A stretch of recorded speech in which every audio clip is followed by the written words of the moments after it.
Now living hundreds of kilometers from her estranged husband, Caitlin Coleman is reclaiming her voice. I feel like, I've been given another chance. And a lot of my life was spent under Josh's thumb. They are willing to kill us.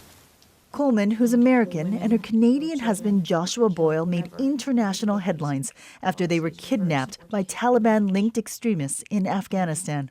They were held hostage for 5 years and had 3 children in captivity.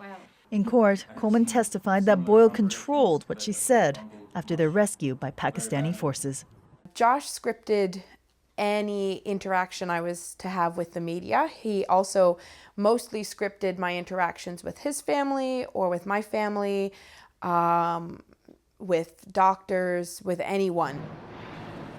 After their release in 2017, the couple settled in Ottawa. 3 months later, Boyle was arrested for domestic violence. He's currently on trial on 19 charges, among them assault, sexual assault, and forcible confinement. Boyle has pleaded not guilty to all the charges. Coleman told the court she escaped her husband by running out into snow-covered streets in sock feet. He treated my sisters less than he was. Joanne Rotenberry testified at trial about the control she says she saw Boyle exert over her sister. Days after the couple's release from captivity, Rotenberry visited Coleman in an Ottawa hospital. She says Boyle still expected Coleman to care for their children. That I found disturbing. Kitty would have to entertain, dress, feed, take care. Well, she was the one in the hospital bed with the IV in her arm. After Boyle got bail last summer, Coleman, who was pregnant with their 4th child, fled once again. In family court, Boyle claimed she was mentally unfit. He wanted access to their children, but she wanted to relocate to Pennsylvania to be closer to her family. A judge granted Coleman temporary sole custody.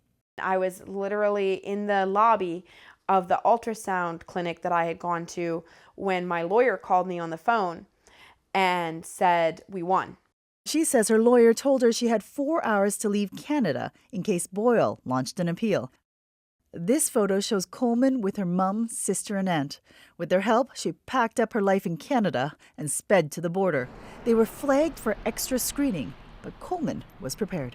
I hand them the court order, at which point they take it, they process it, and then the border agent comes back to me and she shakes my hand and she says, "Welcome home." Wow, you're swinging yourself. Back on American soil, now with 4 young children, Coleman's life is busy. Far from captivity, she's allowing herself to dream again. I want to see my children grow, and I want to make sure that they have really good, happy lives and make accomplishments in their life. But I also want to have a life full of accomplishment myself.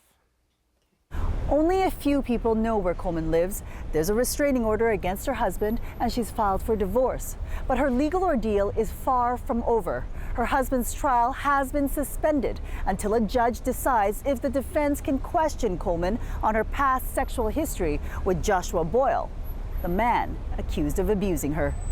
Judy Trin, CBC News, Ottawa.